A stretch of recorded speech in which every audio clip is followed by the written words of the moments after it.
Na'am, na'am. Shi yasa nake da tabbatar miki da cewa ni da ke zan rayu. Kuma ke ce farin ciki na kaɗai a yanzu wadda kike bani farin ciki yadda ya kamata. A duk lokacin da zan hanga ganki a kusa da ni, to lalle ina jin wani abu ya wata damuwa da take damuna ta ci gaba da sakina.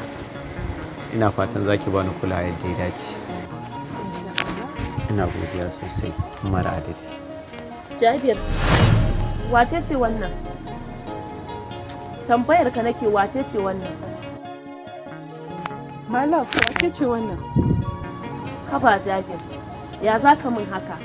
Na ɗauki soyayyata na baka. Na kori kowa daga cikin rayuwata. Mun gina soyayyar mu a matakin da aure. Shine za ka ci amana ta? Kai amfani da rauni na gurin cutar da ni? Zan je Jabir, zan je. Na san wannan yana daga cikin ƙaddara ta, shi ya saka.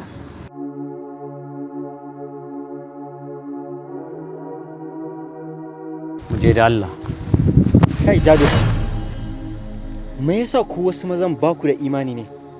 Me yasa kuke amfani da raunin mace wajen ganin kun wulakanta ta? Me yake faruwa? Haba Jabir, na san ka da Maryam sama da shekara 7 kuna soyayya. Maryam ta so ka don Allah, kai kuma ka so ta don son zuciyarka.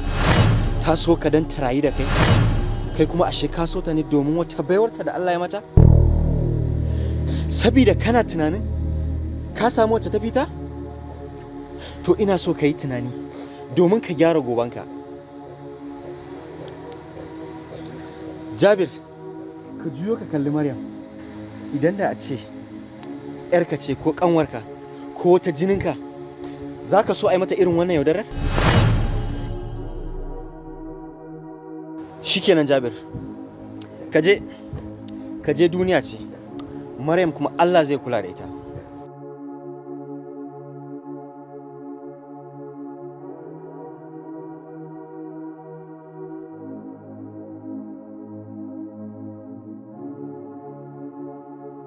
Maryam,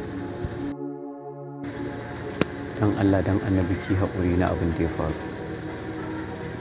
Insha Allah irin wannan ba za ta ƙara faruwa ba, na yi miki alƙawari. Ki haƙuri ki bani dama a karo na biyu domin in gyara kuskure na da na aikata. Na yi miki wannan alƙawarin. Ki haƙuri. Maryam, na fahimci irin zafin da kike ji a cikin zuciyarki. Ni ma ba zan so hakan ta faru da ni ba. Na miki alƙawari na rabu da Jabir, zan bashi da rayuwa cikin aminci. Kai kuma Jabir, ka riƙe Maryam da amana duk mai son ka ce da gaskiya.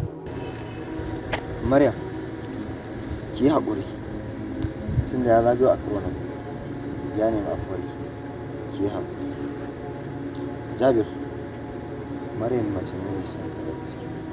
Ka tsayar da zuciyarka kamar yadda ka so ka da gaskiya tsakaninta da Allah. Ka yi ƙoƙari wajen ganin ka ba ta kula domin zaman ku lafiya da tunanin mai gaba za ta haifar. Gaskiya ne. Hakika kai aboki ne na gari. Allah Ubangiji ya bar mu tare. Allah sa kama da alkhairi. Na gode. Allah ya sa mu dace. Amin.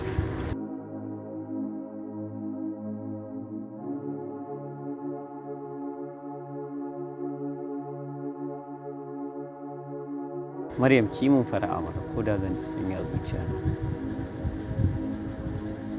Domin kukanki dafi ne a cikin rayuwata. Haka zalika ba zan taɓa samun kwanciyar hankali ba muddin ba tare da ban ga murmushinki ba a yanzu.